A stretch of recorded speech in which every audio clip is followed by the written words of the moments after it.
वर्ग 10वा भूमिती प्रकरण क्रमांक 2 पायथागोरसचे प्रमेय. पायथागोरसचे प्रमेय या प्रकरणामध्ये पायथागोरसचे त्रिकूट, समरूपता आणि काटकोन त्रिकोण, भूमितीमध्याचे प्रमेय, पायथागोरसचे प्रमेय, पायथागोरसच्या प्रमेयाचे उपयोजन आणि अपोलोनियसचे प्रमेय.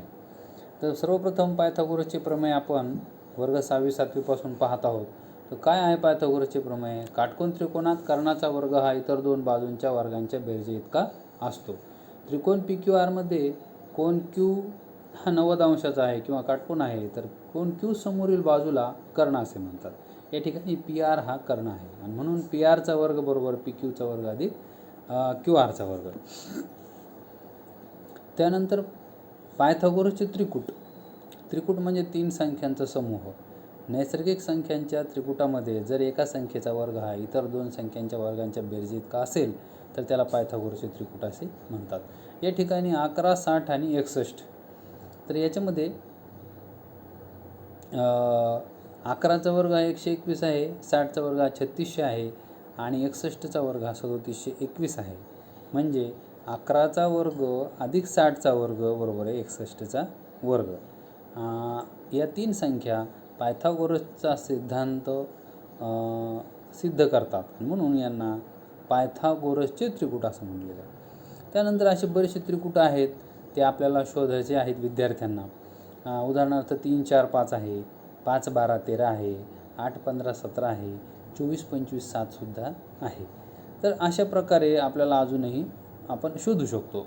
आता पहा, पायथागोरसचे त्रिकूट मिळवण्याचं सूत्रसुद्धा आपल्याला सांगितलेलं आहे.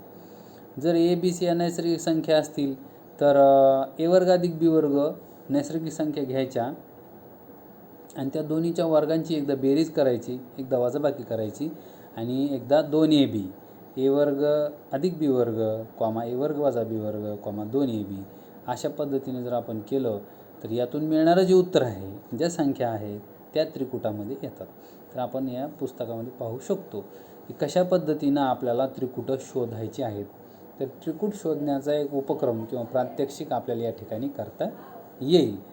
तर पायथागोरसच्या प्रमेयाचं उपयोजनचा आपण जर विचार केला तर 30 अंश, 60 अंश आणि 90 अंशाचे प्रमेय किंवा गुणधर्म आपण याआधी वर्ग 9वीमध्ये याचा थोडक्यात अभ्यास केलेला आहे. तर काटकोन त्रिकोणामध्ये समजा एक कोन 30 अंशाचा असेल, दुसरा 60 अंशाचा असेल आणि तिसरा 90 अंशाचा असतो. तर अशा त्रिकोणामध्ये 30 अंश कोनासमोरील बाजू ही कर्णाच्या अर्धी निम्मी असते आणि 60 अंश कोनासमोरील बाजू ही कर्णाच्या वर्गमुळात 3/2 पट असते. तर यामध्ये पहा, त्रिकोण LMN मध्ये कोन L हा 30 अंशाचा घेतलेला आहे, कोन N हा 60 अंशाचा घेतलेला आहे आणि कोन M हा 90 अंशाचा घेतलेला आहे. तर 30 अंश कोनासमोरील बाजू MN बरोबर 1/LN. 60 अंश समोरील कोनासमोरील बाजू LM बरोबर वर्गमुळात 3/2 LN. जर LN ही 6 सेंटीमीटर असेल तर या ठिकाणी LN ची किंमत जर टाकली तर MN किती येतो? 3 सेंटीमीटर येतो आणि LN हा 3 वर्गमुळात 3 सेंटीमीटर येतो. तर अशा पद्धतीनं उदाहरणं आपल्याला या गुणधर्मानुसार सोडवता येतात. त्याच पद्धतीनं काटकोन त्रिकोणामध्ये तिसरा प्रकार किंवा तिसरा गुणधर्म आपण पाहिला होता याच्या आधी वर्ग 9वीमध्ये.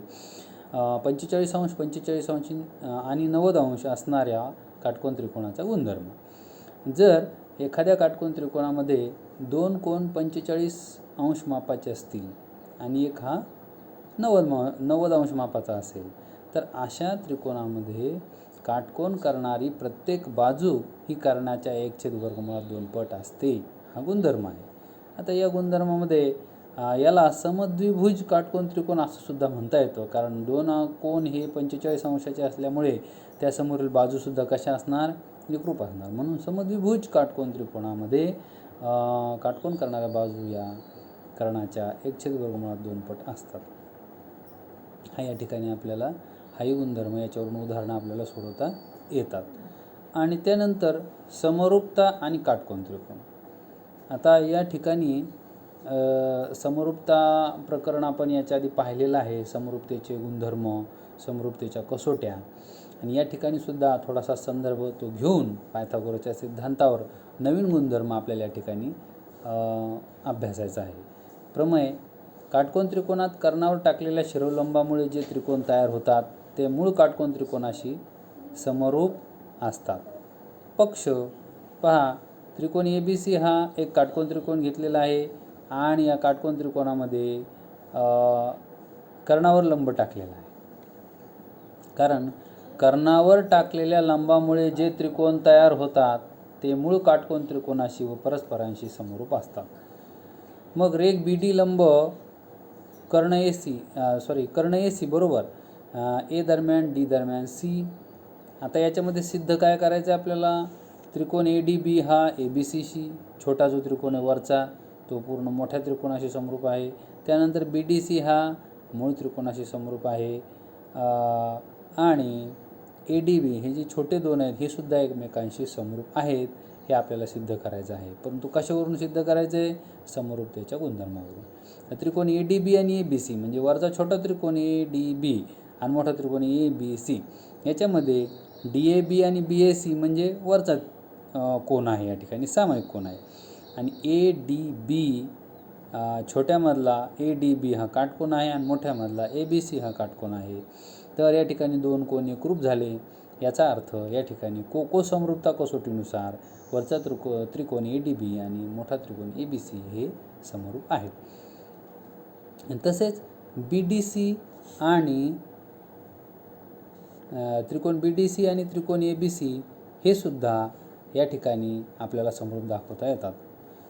कोण BCD आणि कोण ACB सामायिक कोन झाले आणि कोण BDC एकरूप कोन ABC हे दोन्ही 90 अंशाचे कोन झाले. समरूपता कसोटीनुसार दोन्ही काय आहेत? समरूप आहेत. मग या ठिकाणी आता असे दोन समीकरणं तयार झाले की त्रिकोण ADB हा ABCशी समरूप आहे आणि त्रिकोण BDC सुद्धा ABCशी समरूप आहे. जर दोन त्रिकोण एका त्रिकोणाशी समरूप असतील तर ते एकमेकाशी सुद्धा समरूप असतात असा गुणधर्म या ठिकाणी असल्यामुळे त्रिकोण ADB समरूप त्रिकोण BDC समरूप त्रिकोण ABC अशा प्रकारे संक्रामकता गुणधर्मानुसार आपण हे सिद्ध करू शकतो. तर काटकोन त्रिकोणात कर्णावर टाकलेल्या शिरोलंबामुळे जे त्रिकोण तयार होतात ते परस्परांशी आणि मूळ त्रिकोणाशी समरूप असतात असं आपण समरूपतेच्या गुणधर्मावरून सिद्ध केलेलं आहे. आणि आता आपल्याला भूमितीमध्याचे जे प्रमेय आहे ते प्रमेयसुद्धा आपल्याला पुस्तकामध्ये सांगितलेले आहे. काय आहे भूमितीमध्याचं प्रमेय? काटकोन त्रिकोणात कर्णावर काढलेला शिरोलंब व त्या शिरोलंबामुळे होणाऱ्या कर्णाच्या दोन भागांचा भूमितीमध्य असतो. काटकोन त्रिकोणात कर्णावर काढलेला जो शिरोलंब आहे तो त्या शिरोलंबामुळे होणाऱ्या कर्णाच्या दोन भागांचा भूमितीमध्य असतो. म्हणजे याचा अर्थ काय? पहा, याच्यामध्ये हा जो भूमितीमध्य आहे या ठिकाणी SQ हा SQ कोणाचा भूमितीमध्य आहे? PS आणि SRचा भूमितीमध्य आहे. तर याच्यामध्ये काटकोन त्रिकोण सिद्धतेमध्ये PQR मोठा जो आहे PQR, या PQRमध्ये QS काय आहे? लंब आहे कर्ण PRला. तर मग जर लंब असेल तर आपल्याला आत्ता गुणधर्म आपण पाहिला की छोटे सगळे हे तिन्ही त्रिकोण एकमेकांना कसे असतात? समरूप असतात. त्यामुळे आता सिद्ध करण्याची आवश्यकता नाही. त्रिकोण QSR समरूप त्रिकोण PSQ, QSR आणि PSQ. आता याच्यामध्ये काय आलं? समरूपतेच्या गुणधर्मानुसार संगत बाजू प्रमाणात असतात. QS छेद PS बरोबर SR छेद SQ आणि म्हणून SQ आणि QS एकच आहे. QSचा वर्ग बरोबर PS गुणिले SR आणि म्हणून QS हा काय झाला? भूमितीमध्ये झाला. कशाचा? PS आणि SRचा. QSचा वर्ग बरोबर PS गुणिले SR. शिरोलंब QS हा रेघ PS आणि रेघ SRचा भूमितीमध्य आहे. तर हा भूमितीमध्याचा सिद्धांतसुद्धा आपल्याला उदाहरण सोडवताना अत्यंत महत्त्वाचा आहे. आता आपल्याला हे सगळे गुणधर्म पाहिल्यानंतर पायथागोरसचे प्रमेय नेमके या ठिकाणी सिद्ध करायचे आहे. आपण सर्वप्रथम काय पाहिलं? त्याचं स्टेटमेंट पाहिलेलं आहे. परंतु आता आपल्याला त्याला सिद्ध करायचं. बरेचसे गुणधर्म आता आपण पाहिलेले आहेत की काटकोन त्रिकोणात कर्णावर काढलेल्या शिरोलंबामुळे त्याचे जे त्रिकोण तयार होतात ते एकमेकांशी आणि मूळ त्रिकोणाशी समरूप असतात. आणि आता हाही गुणधर्म आपण पाहिला भूमितीमध्याचा. आता पायथागोरसच्या प्रमेयामध्ये काटकोन त्रिकोणात कर्णाचा वर्ग हा इतर दोन बाजूंच्या वर्गांच्या बेरजे इतका असतो. आता या ठिकाणी पक्ष त्रिकोण ABC मध्ये कोण ABC 90 अंशाचा आहे, म्हणजे बी कोण 90 अंशाचा आहे. आणि ACचा वर्ग बरोबर आहे ABचा वर्ग अधिक BCचा वर्ग. आणि बी मधून रेख AC वर BD हा लंब काढलेला आहे A दरम्यान D दरम्यान C. आता सिद्धतेमध्ये आपल्याला आपण आता पाहिलेला गुणधर्मच या ठिकाणी पाहायचा आहे. कोणता गुणधर्म पाहिला होता आपण की काटकोन त्रिकोणात कर्णावर काढलेल्या शिरोलंबामुळे कर्णाचे जे 3 त्रिकोण तयार होतात तर ते हे तिन्ही एकमेकांशी कसे असतात, समरूप असतात. काटकोन त्रिकोणांची समरूपता असा गुणधर्म तयार झाला. मूळचा त्रिकोण ABC, समरूप त्रिकोण छोटा वरचा ADB आणि त्यानंतर खालचा BDC छोटा त्रिकोण. मग एकदा आपण काय करू, जर A समरूप B समरूप C असेल तर एकदा A समरूप B घ्यायचं आणि नंतर B समरूप C घ्यायचं आणि दोन गुणधर्म तयार करायचे आणि दोन्हीची तुलना करून आपल्याला सोडवता येईल. तर त्रिकोण ABC मोठा त्रिकोण समरूप त्रिकोण ADB असा जर घेतला आपण तर त्याच्या संगत भुजा जर दोन त्रिकोण समरूप असतील तर त्याच्या संगत बाजू प्रमाणामध्ये असतात. मग AB छेद AD बरोबर आहे BC छेद DB बरोबर AC छेद AB. आता याच्यामध्ये मधला जर भाग सोडून दिला तर AB छेद AD बरोबर AC छेद AB असं येतं आणि त्याच्यामध्ये AB हा सामायिक येतो. म्हणून ABचा वर्ग बरोबर AD गुणिले AC असे या ठिकाणी आपल्याला समीकरण नंबर 1 मिळतो. आणि समीकरण नंबर 2 मध्ये त्रिकोण ABC समरूप त्रिकोण खालचा BDC छोटा त्रिकोण AB छेद BD बरोबर आहे BC छेद DC बरोबर AC छेद BC या ठिकाणी संगत भुजा प्रमाणात आहेत. तर या ठिकाणी पहिला भाग जर सोडून दिला तर BC या ठिकाणी सामायिक आहे BCचा वर्ग बरोबर DC गुणिले AC. आता आपल्याला या ठिकाणी सिद्ध काय करायचं आहे की हा ABचा वर्ग आणि BCचा वर्ग हे दोन समीकरण आपल्याला आलेले आहेत. तर आपल्याला जे साध्य करायचं आहे ते मिळविण्यासाठी आपल्याला मिळालेल्या दोन्हीही समीकरणावर वेगवेगळ्या क्रिया करता येतात. त्यापैकी या ठिकाणी आपण या दोन समीकरणांची बेरीजही करू शकतो. मग ABचा वर्ग अधिक BCचा वर्ग बरोबर AD गुणिले AC अधिक DC गुणिले AC. आता या ठिकाणी AC सामायिक असल्यामुळे बाहेर घेतलं आणि AD अधिक DC. आता पहा त्रिकोणाकडे जर पाहिलं तर कर्ण हा जो आहे AD अधिक DC बरोबर काय होईल, मग कर्ण AC होईल. या ठिकाणी आपण त्याला AC लिहिलं. AC गुणिले AC बरोबर आहे या ठिकाणी ACचा वर्ग आला.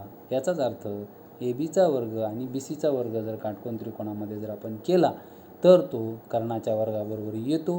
हे या ठिकाणी सिद्ध झालेलं आहे. हा आहे पायथागोरसचे प्रमेय आणि त्याची सिद्धता. परीक्षेमध्ये हे प्रमेय नेहमी विचारलं जातं, त्यामुळे विद्यार्थ्यांनी याची सिद्धता अगदी पाठ करून ठेवावी. पायथागोरसच्या प्रमेयाचा व्यत्यास हा आपण पुढील तासिकेत पाहणार आहोत.